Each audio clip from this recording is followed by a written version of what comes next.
하나님께서 주일 오전 여러분들에게 주시는 말씀은 누가복음 2장 1절부터 20절까지 말씀입니다.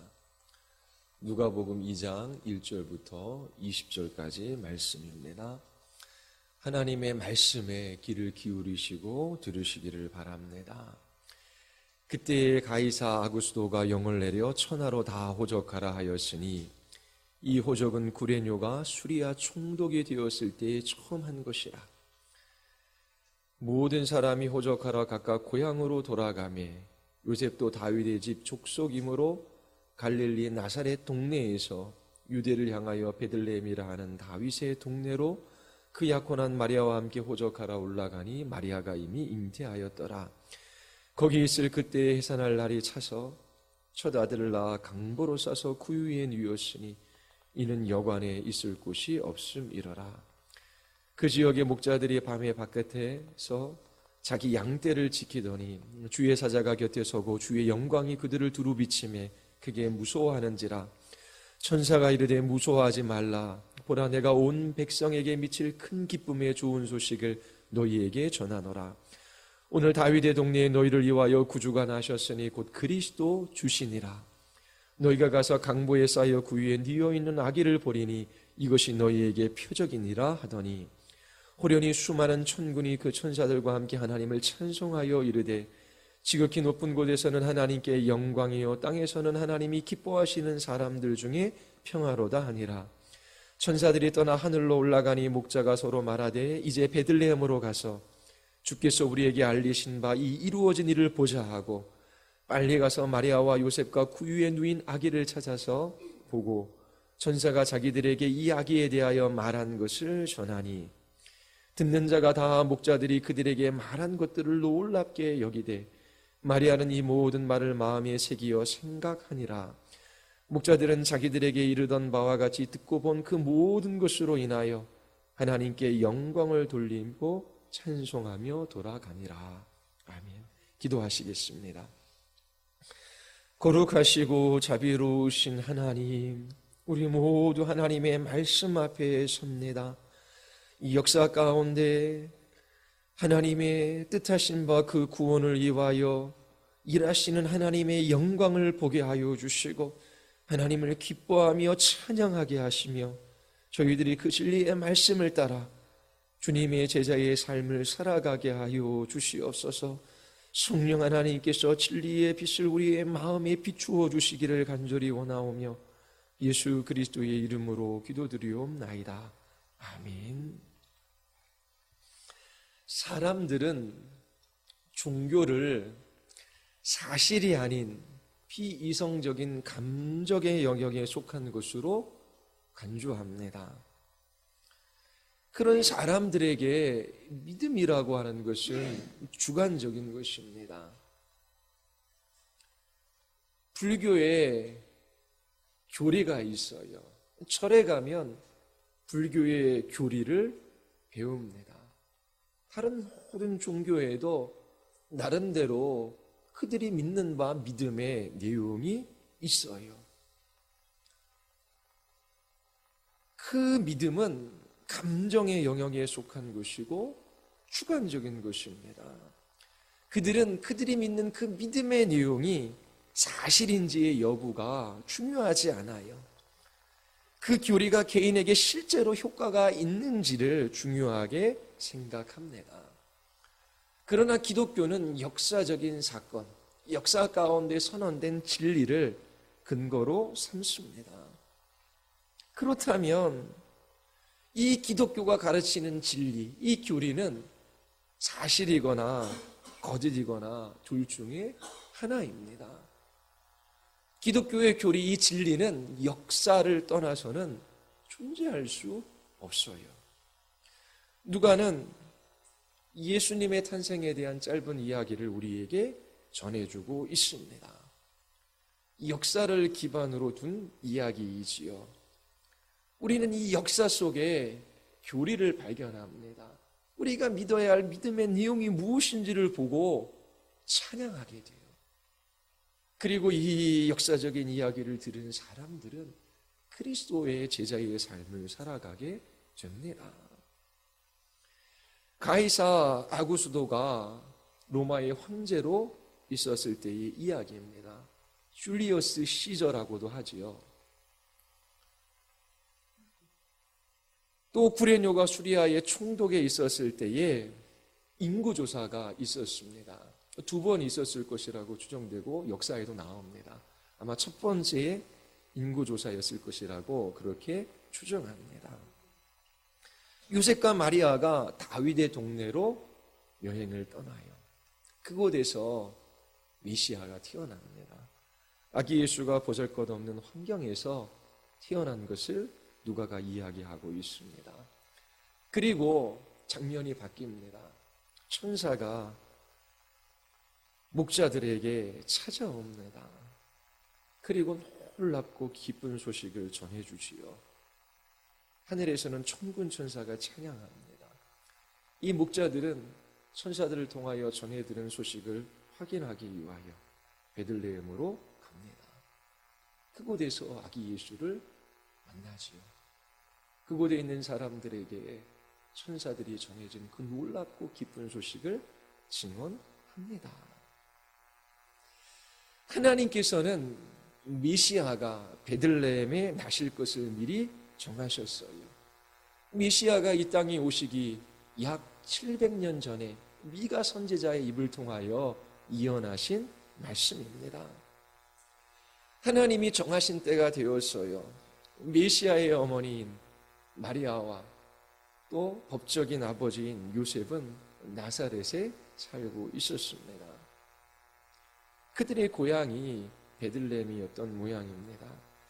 하나님께서는 미가 선지자를 통하여 예언하신 말씀을 이루시기 위하여 이 두 사람을 베들레헴으로 인도하십니다.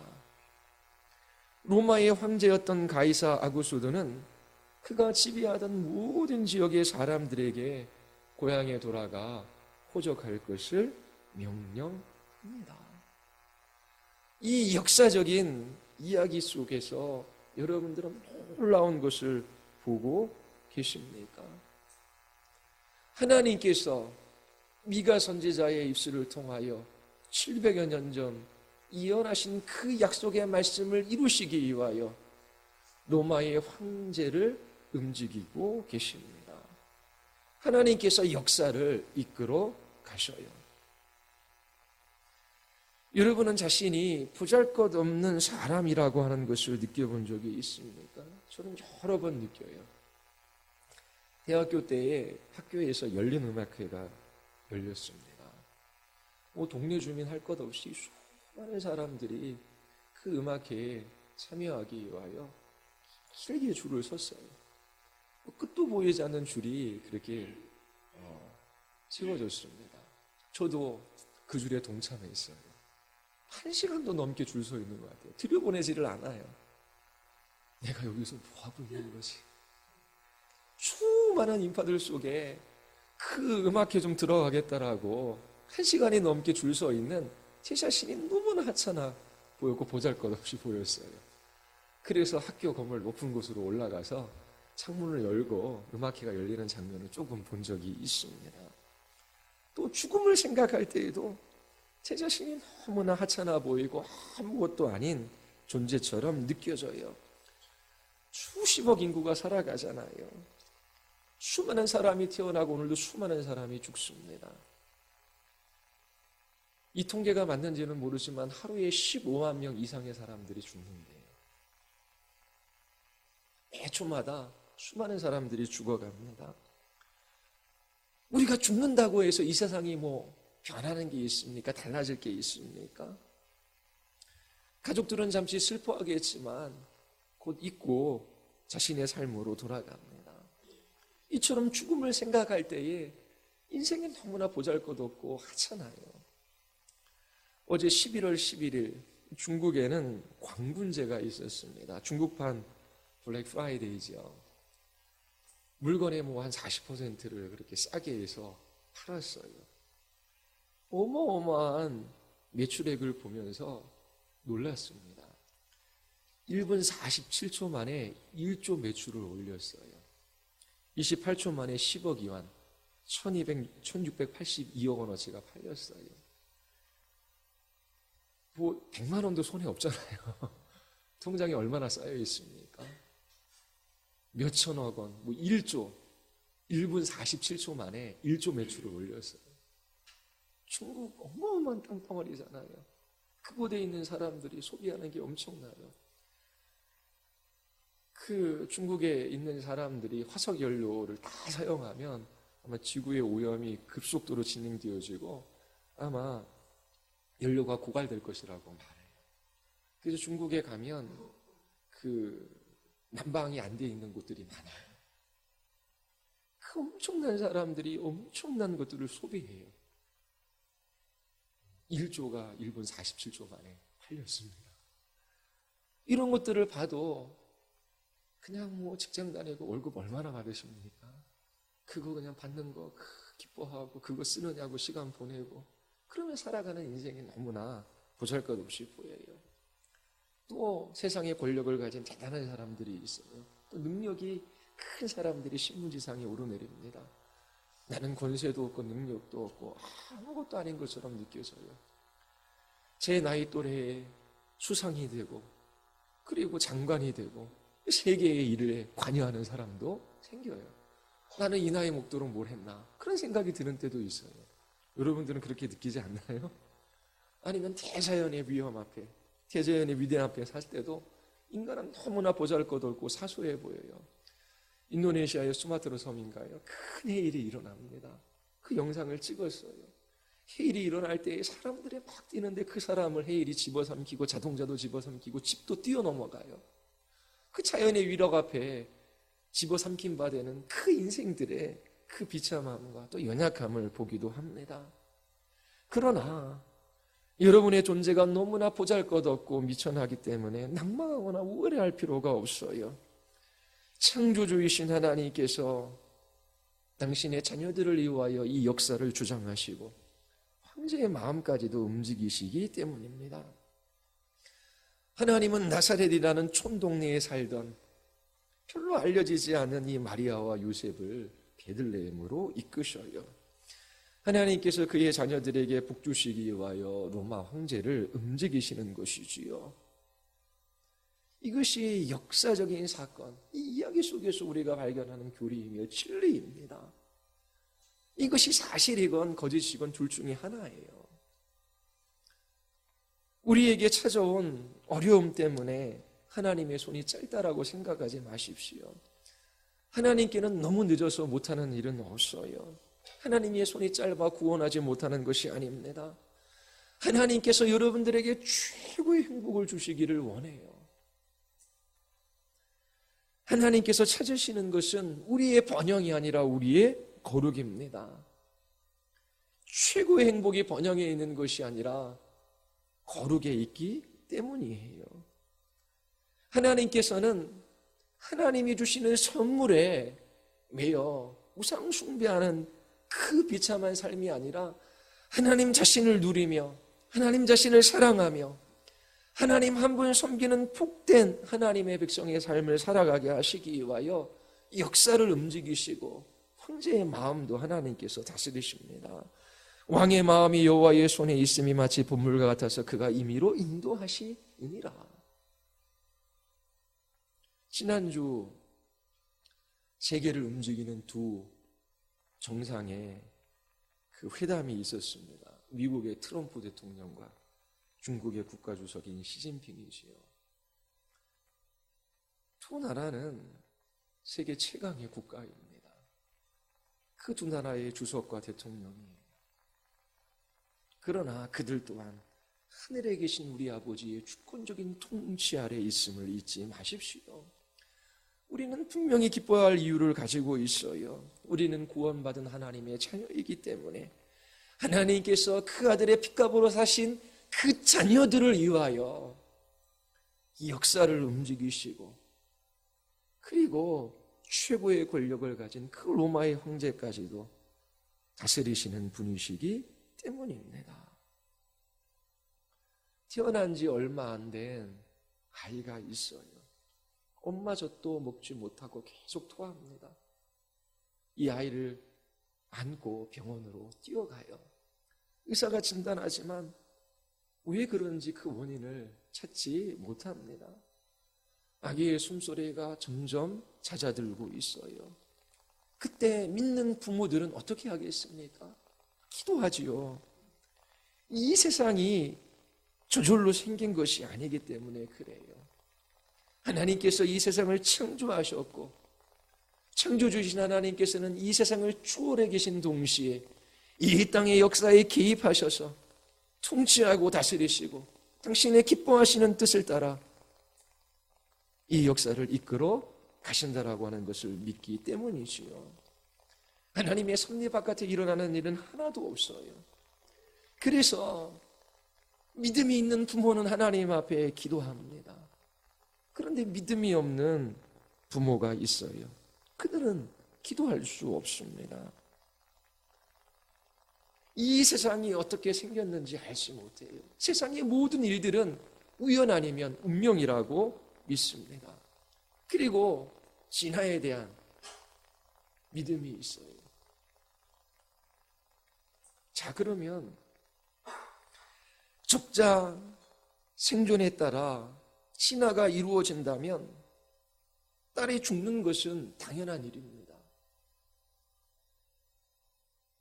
진화를 믿고 있다면 아이의 잘못된 유전자가 인류에게 전혀 도움이 되지 않기 때문에 연약한 아이는 도태하는 것이 너무나 당연해요. 그런데 그들은 그들이 믿는 믿음을 따라 살아갑니까? 믿음과 그들의 정서와 현실은 충돌을 일으켜요. 자신들이 무엇을 믿는지, 그리고 그 믿음을 따라 살아갈 수 없음에도 불구하고 하나님과 하나님이 하시는 일들을 무시하며 살아갑니다. 자, 여러분들은 어떠십니까?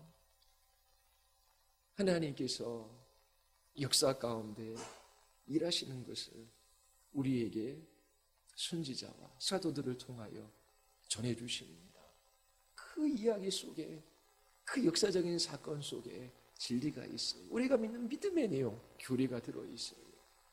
우리는 이 성경을 읽으며 하나님께서 미가 선지자를 통하여 700년 전에 말씀하신 이 일들을 어떻게 황제의 마음을 움직이시고 어떻게 역사를 주장하셔서 어떻게 하나님의 백성들을 위하여 역사하시는지 그 놀라운 하나님의 일하심을 보며 감격하고 하나님을 찬양합니다.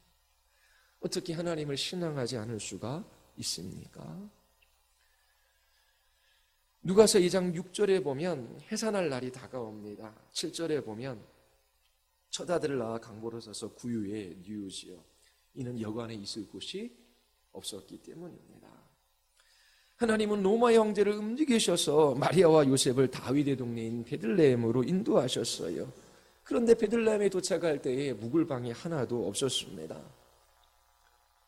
자, 이 일도 하나님이 정하신 것이지요. 예수님은 하나님의 유일한 아들이셔요. 예수님은 부유한 집이나 왕족으로도 태어나실 수 있으셨어요.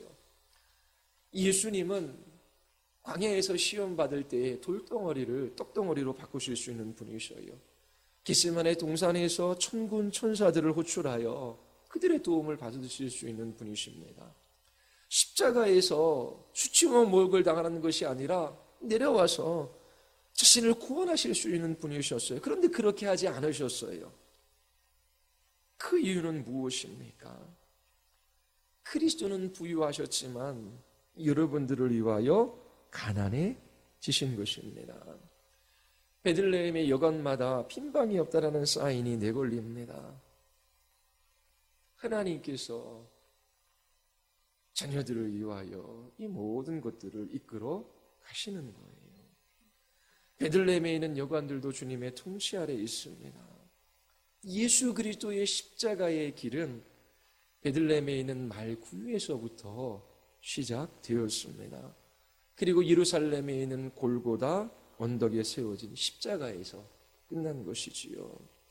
예수님께서는 사람들의 조롱소리를 들으며 십자가에서 못 박혀 죽으셨습니다. 예수님이 이 땅에 오신 그 탄생에서부터 죽음에 이르기까지 십자가의 길을 걸으셨어요. 고난 받으셨어요. 그 이유가 무엇입니까? 우리를 위해서입니다. 그러므로 우리는 예수님의 말씀을 잊지 말아야 돼요. 아무든지 나를 따라오려거든 자기를 부인하고 날마다 제 십자가를 지고 나를 따를 것이니라. 예수님을 따르는 제자들은 그분의 말씀을 들어야 합니다. 요한복음 15장 20절에 보면 내가 너희에게 종이 그의 주인보다 높지 않다라고 한 말을 기억하여라. 사람들이 나를 박해하였으면 너희도 박해할 것이요. 우리의 주인이신 예수 그리스도께서 고난을 받으시고 핍박을 받으시고 십자가에 죽기까지 순종하셨어요. 그렇다면 그분의 종인 우리가 이 세상에서 대접받기를 원하는 것은 이상한 일이지요. 예수님과 제자들이 함께 길을 걸어가고 있는데 어떤 사람이 큰 소리로 외쳐 말합니다. 나는 선생님이 가시는 곳이면 어디든지 따라가겠습니다. 예수님께서 그에게 말하지요. 여우도 글이 있고 하늘을 나는 새도 보금자리가 있으나 인자는 머리 둘 곳이 없다. 그는 주님을 따르지 않고 가족들에게 돌아갑니다. 예수님은 베들레헴에 있는 따뜻하고 안락한 여관에서 태어나실 수 있었어요. 그러나 그것은 갈보리의 길을 피해 돌아가는 길이었습니다. 하나님께서 독생자이신 예수 그리스도 그분을 구유해서 태어나게 하셨어요. 그분이 가난하고 낮아지신 것은 우리를 부유하게 하고 높이기 위함입니다. 그렇다면 그리스도인들은 자발적으로 다른 사람들의 종이 될 수 있어요. 이것이 그리스도인들에게 주어진 자유입니다. 하나님의 유일한 아들이신 예수 그리스도 그분이 나같이 보잘것없고 미천한 사람을 위하여 낮아지셨어요. 나를 부유하게 하시고 나를 높이시기 위하여.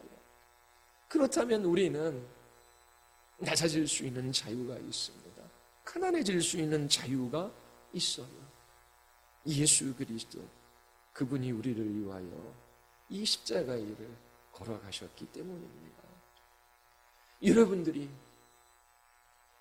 이러한 놀라운 은혜 속에서 다른 사람들의 종이 되는 자유를 누릴 수 있게 되기를 바랍니다.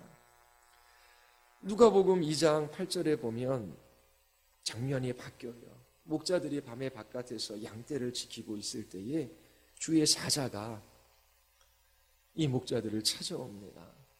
그때 목자들이 크게 무서워해요. 천사가 목자들을 향하여 무서워하지 말라라고 말합니다. 이 무서워하지 말라라고 하는 이 말은 누가복음 1장에 2번 나옵니다. 주님의 천사가 사가랴에게 나타나지요. 분향하는 제단 오른쪽에 천사가 서 있습니다. 사가랴가 천사를 보고 깜짝 놀라요. 두려움에 사로잡힙니다. 천사가 사가랴야 무서워하지 말아라 라고 말해요. 천사가 마리아에게도 찾아오지요. 기뻐하여라 은혜를 입은 자여 주님께서 그대와 함께 하신다. 마리아가 몹시 놀래요. 무슨 일이 일어났는지 궁금해합니다. 천사가 마리아에게 무서워하지 말라라고 말합니다.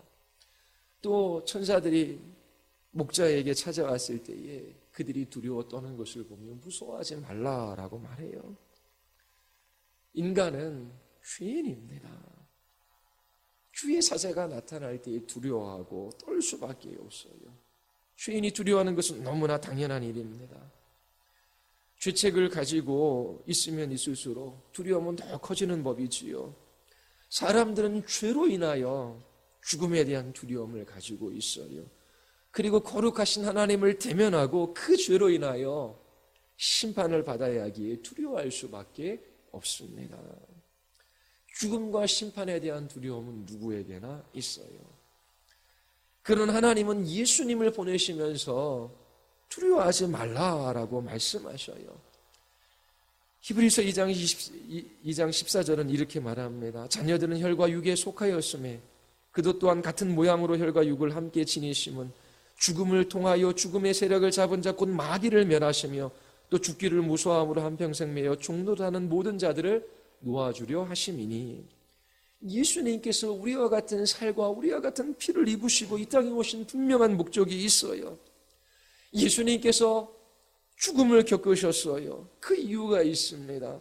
죽음의 세력을 쥐고 있는 마귀를 멸하시기 위함이지요. 또 일평생 동안 죽음의 두려움 때문에 종노릇하는 사람들을 해방하게 하시기 위함입니다. 여러분, 죽음에 대한 두려움은 가장 큰 두려움이에요. 최악의 두려움입니다. 사람들이 흔히 죽기밖에 더 하겠어라고 하는 말을 씁니다. 죽음이 가볍다라는 것이 아니라 이 세상에서 아무리 큰 일이 일어나도 죽음보다 큰 일은 아니라고 하는 거예요. 예수 그리스도께서 하나님의 유일한 아들이 죽음을 겪으셨어요. 그 이유는 죽음 때문에 종노릇하는 사람들을 해방시키기 위함입니다. 그래서 그리스도인들에게는 죽음에 대한 두려움이 없어요. 죽음에 대하여 두려워하지 않는다면 그 외에 다른 두려움을 두려워할 필요가 없어요. 하나님께서는 죽음이 가져다주는 두려움보다 덜한 일들에 우리가 두려워하지 않기를 바라셔요. 여러분들을 두렵게 하는 일들이 무엇입니까? 사람들은 먹고 마시고 입는 일들로 인하여 염려해요. 자신들의 불안정한 직장으로 인하여 두려워하지요.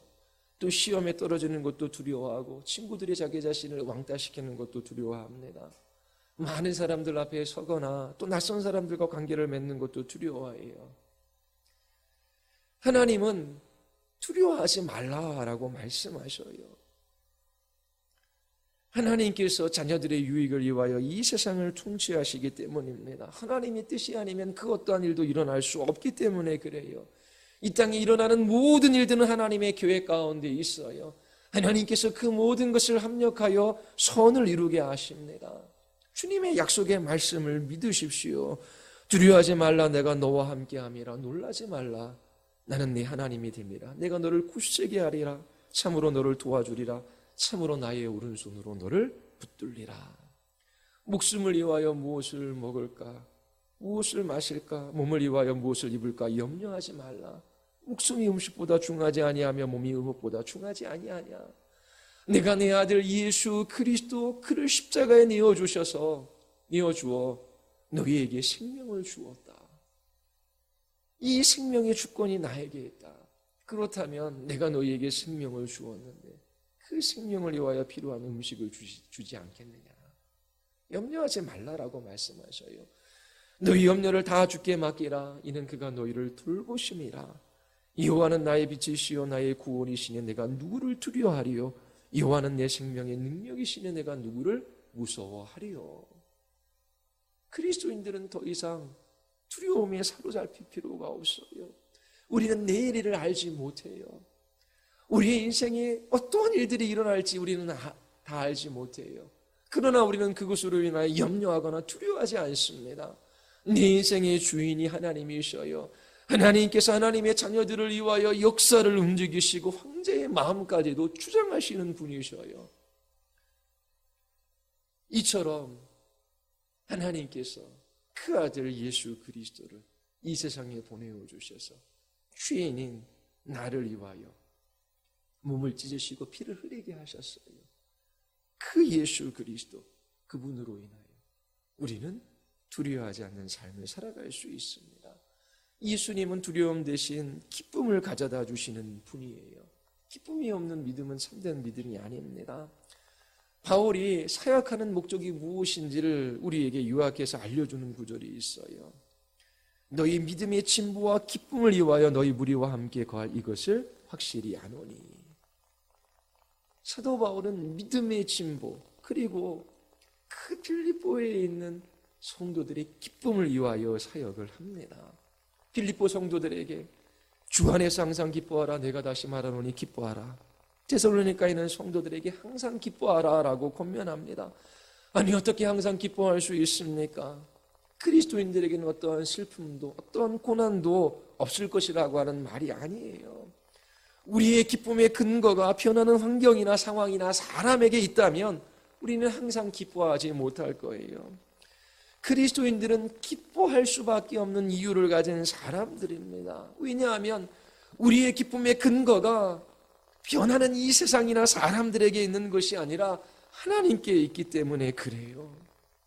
변하지 않는 영원하신 하나님이 나를 위하여 우리를 위하여 그 아들 예수 그리스도를 이 세상에 보내셔서 십자가의 길을 걸어가게 하셨어요. 이 세상이 우리의 기쁨을 빼앗아갈 수 없습니다. 죽음은 모든 것을 빼앗아가요. 죽음보다 인간에게 더 큰 두려움을, 절망을, 좌절을 가져다 주는 것은 없어요. 이 세상에서 그 무엇이 죽음을 이길 수 있습니까? 그 어떤 사람이 죽음을 이길 수 있습니까? 가족 중 한 사람이 죽으면 우리는 슬퍼해요. 이 세상에서 볼 수 없기 때문에 그래요. 그리고 아쉬움이 남습니다. 그러나 그리스도인은 이내 눈물을 닦고 소망의 노래를 불러요. 슬퍼하는 사람들과 함께 눈물을 흘리는 것은 잘못된 일이 아닙니다. 그러나 하나님께 뿌리를 내린 기쁨이 그리스도인들에게는 있어요. 변하지 않고 영원하신 하나님, 그 크신 지혜와 능력으로 역사를 주장하시고 형제의 마음까지도 이끄시는 그 하나님이 자녀들을 돌보아 주시기 때문입니다. 주의 선하심이 믿는 우리들을 따라요. 두려워하지 마십시오. 두려워할 것이 있다면 하나님 한 분밖에 없습니다. 누가복음 2장 12절서부터 14절의 말씀을 보십시오. 천사들의 찬양이 나옵니다. 우리 14절 같이 한번 읽어볼까요? 지극히 높은 곳에서는 하나님께 영광이요 땅에서는 하나님이 기뻐하시는 사람들 중에 평화로다. 자, 누구에게 평화입니까? 누구를 위한 평화이지요? 세상 모든 사람들을 위한 평화입니까? 하나님이 기뻐하신 사람들 중에 평화입니다. 하나님이 기뻐하시는 사람이 누구예요? 하나님이 믿음이 있는 사람들을 기뻐하셔요. 믿음이 없이는 하나님을 기쁘시게 해드릴 수 없습니다. 이 평화는 모든 사람들이 누릴 수 있는 것이 아니에요. 예수 그리스도 그분이 이 세상에 오셨어요. 복음이 선포되어집니다. 그러나 사람들은 자기 행위가 악함으로 빛보다 어둠을 더 사랑해요. 분명한 역사적 사실, 진리가 있음에도 불구하고 눈이 멀어 예수 그리스도를 보지 못해요. 그 복음을 받아들이려고 하지 않습니다. 이처럼 예수님을 믿지 않는 그것 자체가 이미 자신이 하나님의 심판 가운데 있음을 드러내는 거예요. 자기 자신이 빛보다 어두움을 더 좋아하기 때문에 예수님을 거부하는 것이지요. 시므온이 아기를 안고 하나님을 찬양하는 장면이 2장 28절 이하에 나옵니다. 그가 마리아에게 이런 말을 해요. 이는 이스라엘 중 많은 사람을 폐하거나 흥하게 하며. 자, 예수님을 만나면 둘 중에 하나예요. 폐하거나 흥하거나. 그리고 여러 사람의 마음의 생각을 드러내려 함이라.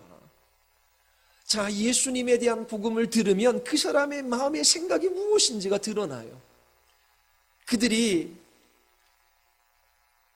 자기 행위가 악함으로 빛보다 어둠을 더 사랑하는지 아니면 빛이신 예수 그리스도를 사랑하는지 그들의 마음 안에 있는 것이 무엇인지를 복음을 접하면 드러날 수밖에 없는 거예요.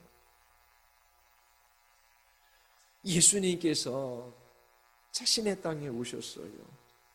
그의 백성들에게 오셨지만 그 백성들은 예수님을 맞아들이지 않았어요. 그러나 그를 영접하는 자, 곧 그 이름을 믿는 자들에게 하나님의 자녀가 되는 권세를 주셨습니다. 예수님께서 제자들에게 말씀하셔요. 평안을 너에게 끼치노니 곧 나의 평안을 너에게 주노라. 내가 너에게 주는 것은 세상이 주는 것과 같지 아니하니라. 너희는 마음에 근심하지도 말고 두려워하지도 말라. 자, 예수 그리스도 그분으로 말미암아 하나님과의 평안을 이루었어요. 우리는 더 이상 하나님을 대적하거나 하나님을 두려워하거나 하나님의 심판을 두려워하는 사람이 아닙니다. 하나님이 우리를 위하신다라고 하는 사실을 십자가에서 보았어요. 그 하나님과 누리는 평화, 그 평안으로 말미암아 우리는 우리 자신과 또 우리 이웃과 평안을 누리며 살아갈 수 있어요. 이 주관적인 평화를 누리며 살아갈 수 있는 그 방식을 하나님께서 우리에게 말씀해 주셔요. 감사함으로 기도하는 자녀들에게 사람들의 지각을 넘어서는 하나님의 평화가 주어집니다. 마지막 때에 믿음이 있는 사람들의 특징이 기도예요. 그들이 믿음이 있기 때문에 감사함으로 하나님 앞에 기도하는 것이지요. 염려하지 말아라. 왜 염려하지 않습니까? 감사함으로 하나님 앞에 너희 구할 것을 간구하라 라고 말해요. 그리하면 모든 지각에 뛰어나 사람들의 이해를 넘어서는 하나님의 평강이 기도하는 우리들에게 주어짐을 약속해 주셨어요. 하나님의 약속을 믿는 사람들에게 이 평화가 주어집니다. 그래서 바울은 기도해요. 소망이 하나님이 모든 기쁨과 평강을 믿음 안에서 너희에게 충만하게 하시기를 원하노라. 여러분들이 하나님의 약속을 신뢰할 때에 기쁨과 평화를 누리게 돼요. 그리고 하나님을 영화롭게 하는 삶을 살아가게 됩니다. 지극히 높은 곳에서는 하나님께 영광이요, 땅에서는 믿음으로 하나님을 기쁘시게 드리는 사람들에게 평화입니다. 자, 오늘 본문의 마지막 장면을 살펴보겠습니다. 천사가 한밤에 목자들을 찾아와요. 그들에게 태어난 아기에 대하여, 이 메시아에 대하여 전해줍니다. 목자들이 그 들은 것을 확인하기 위하여 베들레헴으로 갑니다. 천사가 말해준 그대로예요. 그들은 천사를 통하여 들은 이야기를 사람들에게 전해요. 사람들은 듣고 놀랍게 여깁니다. 여기에서 이 이야기 속에서 발견하는 진리가 있어요. 진리의 빛에 비춤을 받은 사람, 이 아기 예수에 대한 소식을 전해드리는 사람은 가만히 있을 수 없어요. 그것을 다른 사람들에게 전하고 증거합니다. 예수님 안에 생명이 있어요. 그 생명은 사람들의 빛입니다. 그 빛이 어둠 속에 비치니 어둠이 그 빛을 이기지 못합니다. 하나님께서 보내신 사람 요한이 있었지요. 요한은 그 빛을 증언하러 왔어요. 자기를 통하여 모든 사람들을 믿게 하려는 것이었습니다. 여러분들도 아기 예수에 대한 소식을 들었다면, 그리고 그 이야기 가운데 진리를 발견했다면 그 빛에 관하여 믿고 증언하는 사람이 될 수밖에 없어요. 우리는 죄와 죄책과 두려움이라는 이 어두운 동굴 속에서 벗어나 은혜의 빛 속으로 들어갔어요. 죄와 사망의 권세가 우리를 지배하는 것이 아니라, 세상의 권세 잡은 마귀가 우리를 통치하는 것이 아니라, 하나님께서 은혜로 우리를 다스리시고 통치하시고 그 선하심으로 우리를 선대하셔요. 어떻게 그 빛에 대하여 증언하지 않을 수 있습니까? 우리 모두는 죽어요. 영원과 비교하면 우리에게 주어진 삶이라고 하는 것은 너무나 짧고 너무나 보잘것 없습니다. 사람들은 육체의 건강에 관심이 많아요. 여러분들의 가족 중 누가 암에 걸렸다고 한번 생각해 보십시오. 병원 갔는데 진단을 받았어요. 그러면 궁금해할 거 아니에요.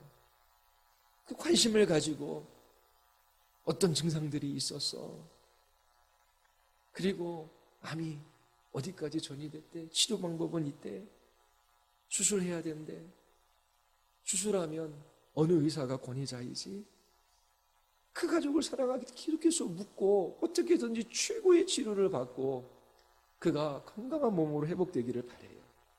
사랑하기 때문에 그렇잖아요. 아내가 암에 걸렸어요. 남편이 있습니다. 아내가 면역력이 약해요. 그래서 수많은 책들을 읽으며 어떻게 이 아내가 건강한 삶을 살아가게 할 수 있을까 고민하며 물서부터 먹는 거, 공기, 하나하나 민간요법, 음식에 관련된 수많은 책들을 읽으면서, 그러면서 어떻게든지 아내의 건강이 회복되기를 그렇게 원해요.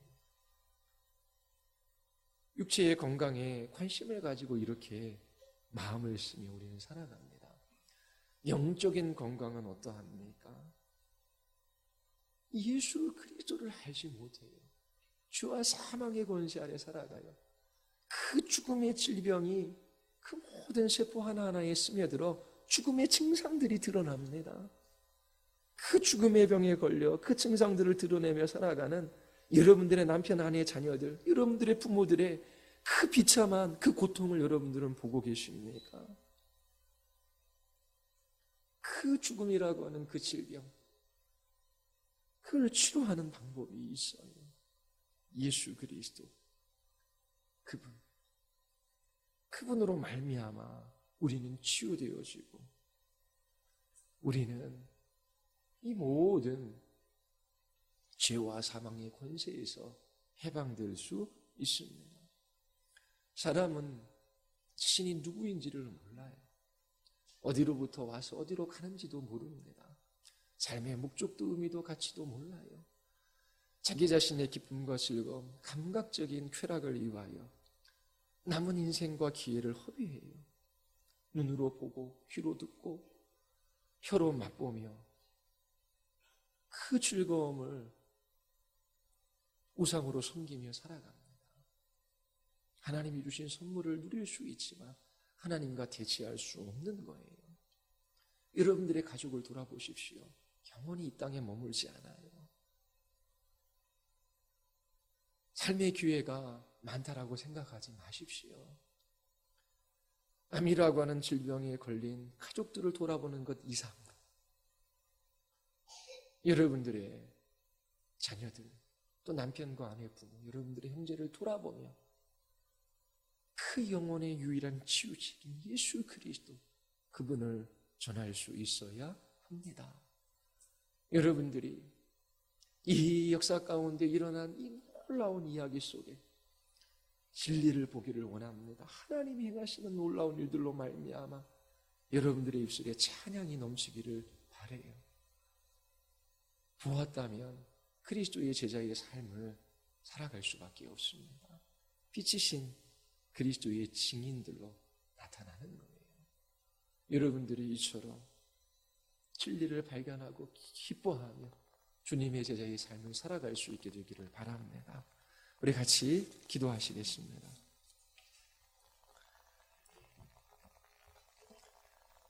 하나님, 우리의 마음이 무디고 돌같이 굳어있기에 죽음의 질병에 걸려 고통하는 우리의 가족들을 돌아보지 못합니다. 하나님, 이 세상이 또 많은 사람들이 죽음의 길을 걷고 있지만 하나님, 그들에게 이 생명의 복음을 전하지도 못합니다. 하나님, 우리의 돌같은 마음을 깨뜨리셔서 물같이 녹아내려지게 하여 주시고 주님의 마음을 품게 하여 주시옵소서. 이 짧은 인생 하나님이 주신 삶의 기회들을 바르게 순용하게 하시고 주의 나라와 영광을 위하여 살아가게 하여 주시옵소서. 하나님, 이 역사의 이야기 속에 진리를 보게 하시고 기뻐하게 하여 주시옵소서. 참으로 주님을 찬양하며 순죽하며 주의 길로 행하게 해달라고 우리 같이 한번 기도하시겠습니다.